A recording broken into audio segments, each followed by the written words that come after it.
एक हॉस्पिटल चलाने वाली स्मॉल कैप कंपनी जो केपेक्स कर रही है नेक्स्ट 2-3 साल में कैपेसिटी डबल करने के लिए और वैल्यूएशन वाइज भी ज़्यादा महंगी नहीं है। तो इस वीडियो में बात करेंगे जीपीटी हेल्थ केयर कंपनी की टेक्निकल्स प्लस फंडामेंटल्स और बिजनेस सब कुछ कवर करेंगे, प्लस वीडियो को इजी रखने की ट्राई करूँगा।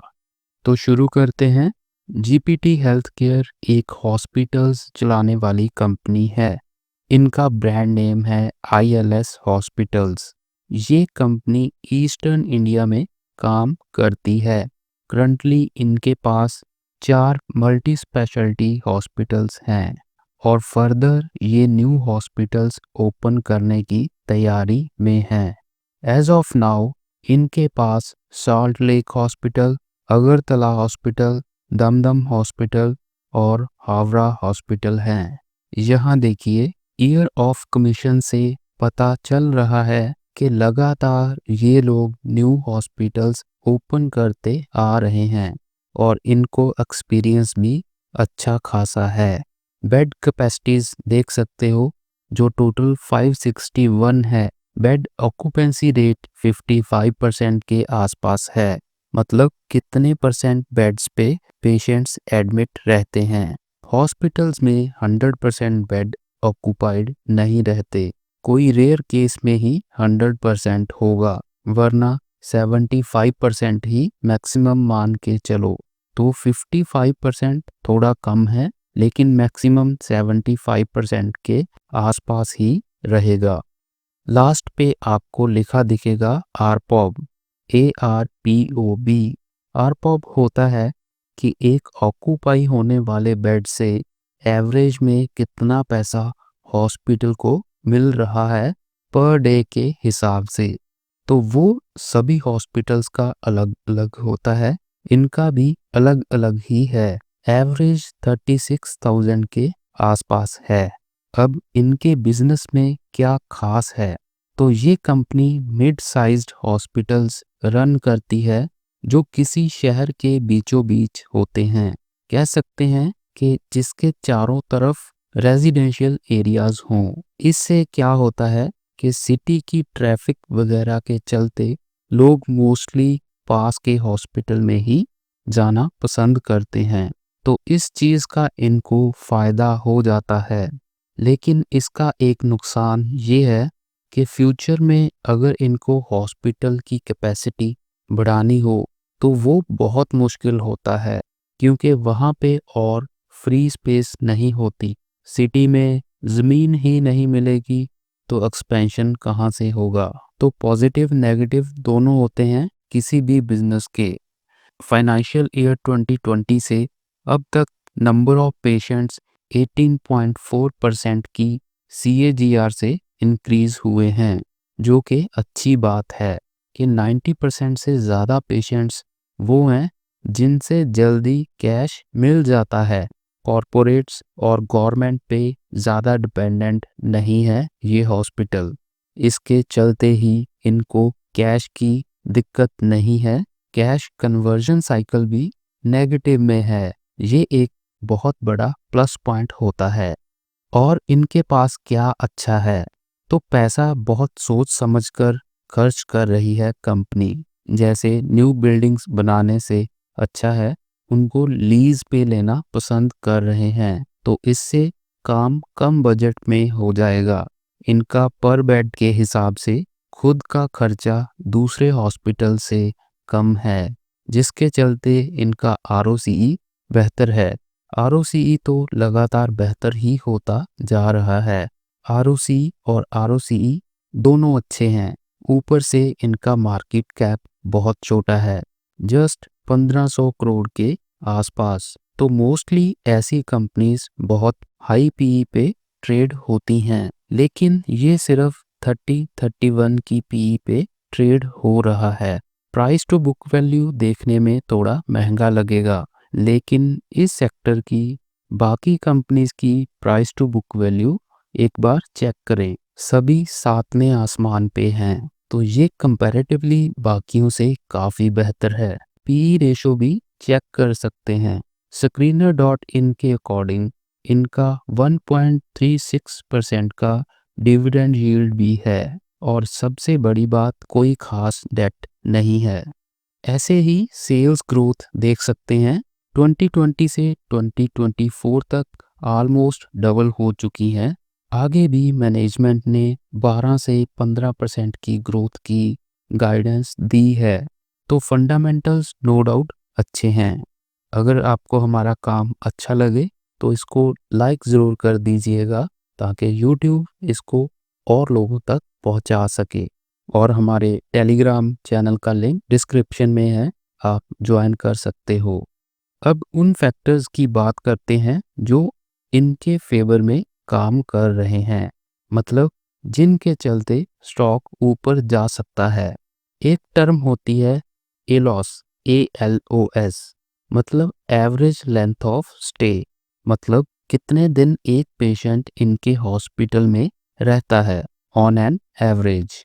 अब आप सोचोगे कि जितना ज़्यादा दिन एक पेशेंट हॉस्पिटल में रहेगा उतना ज़्यादा पैसा मिलेगा हॉस्पिटल को, लेकिन ये कंपनी अपना लॉस कम करती जा रही है और अब 3.51 पे आ चुकी है इसकी वैल्यू। इसका एक रीज़न है कि स्टार्टिंग के 2 दिन में जो मेन फीस होती है, मतलब जो फीस का बड़ा हिस्सा होता है, वो पे कर दी जाती है।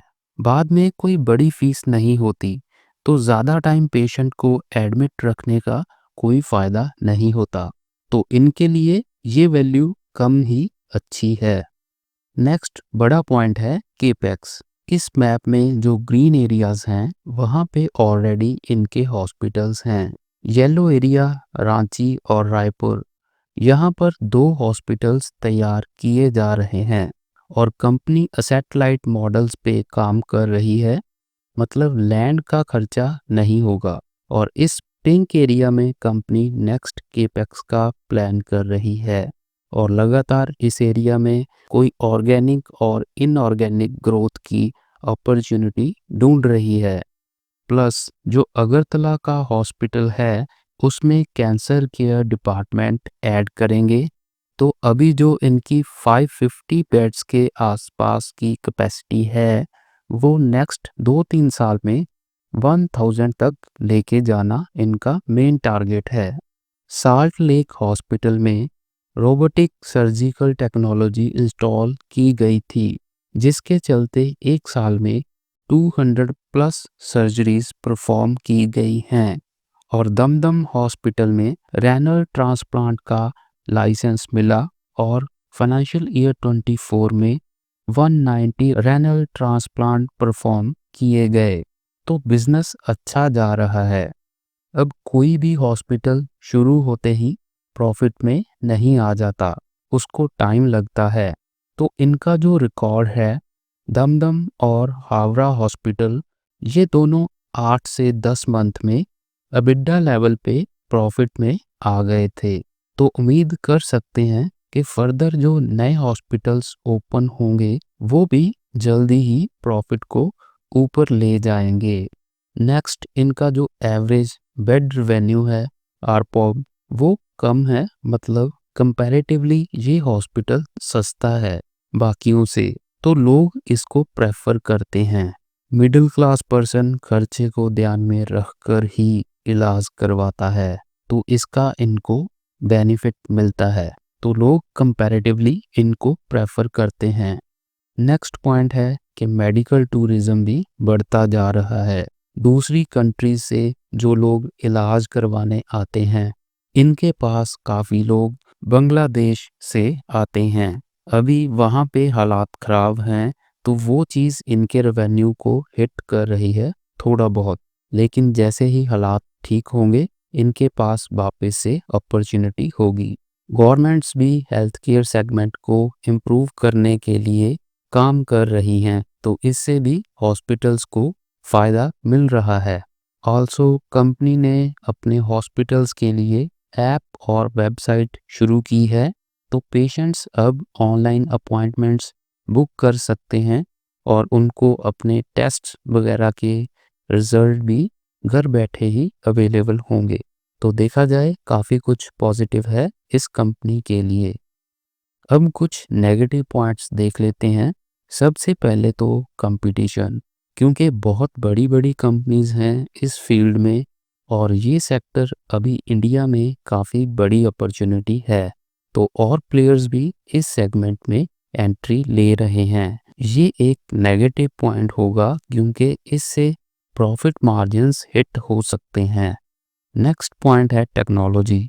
हॉस्पिटल्स में रोबोटिक टेक्नोलॉजी और अब थोड़ा एआई का यूज़ भी होगा फ्यूचर में, तो टेक्नोलॉजी पे लगातार इन्वेस्ट करते रहना पड़ेगा और इसमें टेक्नोलॉजी अडॉप्शन और उसकी एफिशिएंसी पे ख़ास ध्यान देना होगा, क्योंकि अगर टेक्नोलॉजी नहीं लाएंगे तो बाकी प्लेयर्स आगे निकल जाएंगे और अगर टेक्नोलॉजी से ट्रीटमेंट बहुत महंगा हो जाएगा फिर तो लोग वैसे ही नहीं आएंगे, तो इस पे ध्यान देना होगा।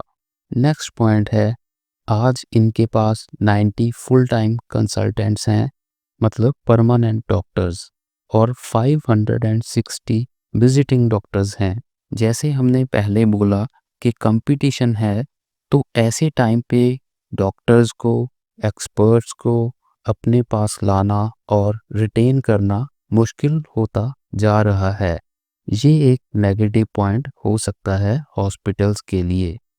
और लास्ट पे इनका जो क्वार्टरली सेल्स की ग्रोथ थी वो इस साल मतलब फाइनेंशियल ईयर 25 के स्टार्टिंग के 2 क्वार्टर्स में ऑलमोस्ट कोई ग्रोथ नहीं है।